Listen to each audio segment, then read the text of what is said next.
மணிமங்கலம் போர் நடந்து ஏறக்குறைய 1.5 மாசம் ஆகியும் மகேந்திர சக்கரவர்த்தி உணர்வு இல்லாம படுத்த படுக்கையா தான் இருந்தாரு. போர்க்களத்துல அவர் மேல பாஞ்சது விஷம் தடவன கத்தின்னு தெரிஞ்சிச்சு. அரண்மனை வைத்தியர்கள் சக்கரவர்த்தியை குணப்படுத்த எவ்வளவோ முயற்சி பண்ணியும் அவங்களால எதுவுமே பண்ண முடியல. அப்போ பரஞ்சோதி ஆள் அனுப்பி திருவெண்காட்டுல நமச்சிவாய வைத்தியரை கூட்டிட்டு வர வச்சாரு. அவர் வந்து பார்த்ததும் சீக்கிரம் சக்கரவர்த்திக்கு நினைவு வந்துச்சு. சக்கரவர்த்திக்கு நினைவு வந்ததும் முதல்ல ஆயனர் சிவகாமிய பத்தி தான் விசாரிச்சாரு. ஆயனர் கால் உடஞ்சு கிடக்குறாருன்னு சிவகாமிய சளுக்கர்கள் சிறைப்பிடிச்சிட்டு போயிட்டாங்கன்னு தெரிஞ்சதும் அவர் ரொம்பவே கவலை அடைஞ்சிட்டாரு. அதனால சரியான உடம்பு மறுபடியும் ஏதாச்சும் ஆயிருமோன்னு எல்லாரும் பயந்தாங்க. மாமல்லர் அவர் அப்பாவை பார்க்க போனப்போ முன்னாடி ஒரு தடவை ஆயனர் என்ன கேட்டாரோ அதைத்தான் மகேந்திரரும் கேட்டாரு. நரசிம்மா, சிவகாமி எங்கன்னு கேட்டாரு. மாமல்லா, சிவகாமிய நீ காதலிக்கிறன்னு சொன்னதெல்லாம் சும்மான்னு இப்போ தெரியுது. இதோ நான் கிளம்புறேன், சிவகாமிய கூட்டிட்டு வரேன்னு சொல்லி மகேந்திரர் அவர் படுக்கையில இருந்து எந்திரிச்சாரு. அப்பா, உங்களுக்கு உடம்பு குணமாகறதுக்காகத்தான் நான் காத்துட்டு இருந்தேன். நீங்க என்ன சொல்வீங்களோன்னு எனக்கு சந்தேகமா இருந்துச்சு. ஆனா நீங்களே இப்போ இப்படி சொல்றப்போ வேற நான் என்ன சொல்லணும் மாமல்லா? ஆயனரோட சிற்ப திறமையும் சிவகாமியோட நடன திறமையும் இமயத்திலிருந்து இலங்கை வரைக்கும் பரவி இருக்கு.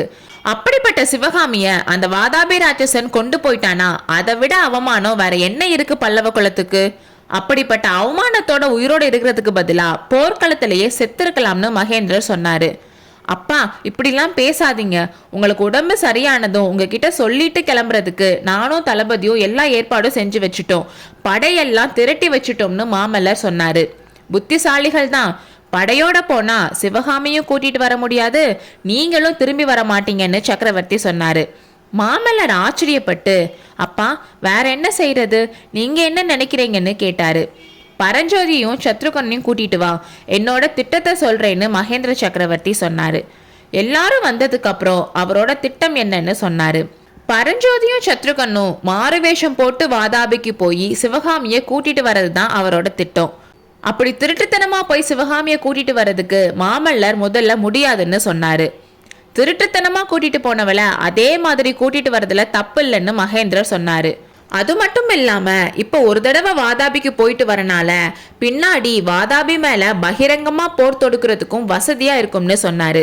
வாதாபி மேல போர் எடுக்கிற யோசனை மகேந்திரருக்கு இருக்கிறது தெரிஞ்சதும் மாமல்லருக்கு குஷி வந்துருச்சு.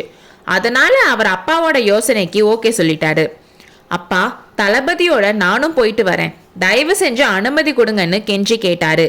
மகேந்திரர் ஃபர்ஸ்ட் அதுக்கு ஒத்துக்கலனாலும் அதுக்கப்புறம் முரட்டுத்தனமா எதுவும் பண்ணக்கூடாது, பரஞ்சோதியை கேட்டுதான் எதுனாலும் பண்ணணும்னு சொல்லி மாமல்லரும் போறதுக்கு அனுமதி கொடுத்தாரு.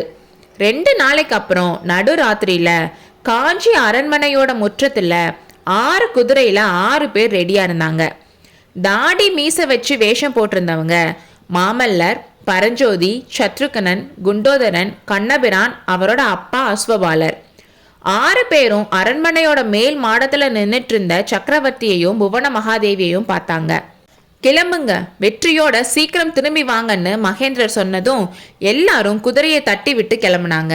குதிரைகள் போனதும் மகேந்திர பல்லவர் புவன மகாதேவி கிட்ட, தேவி, ராஜகுலத்தில் பிறந்ததற்கு தண்டனை இது என்று சோகம் ததும்பும் குரலில் கூறினார். அடுத்த அத்தியாயத்தில் சந்திப்போம்.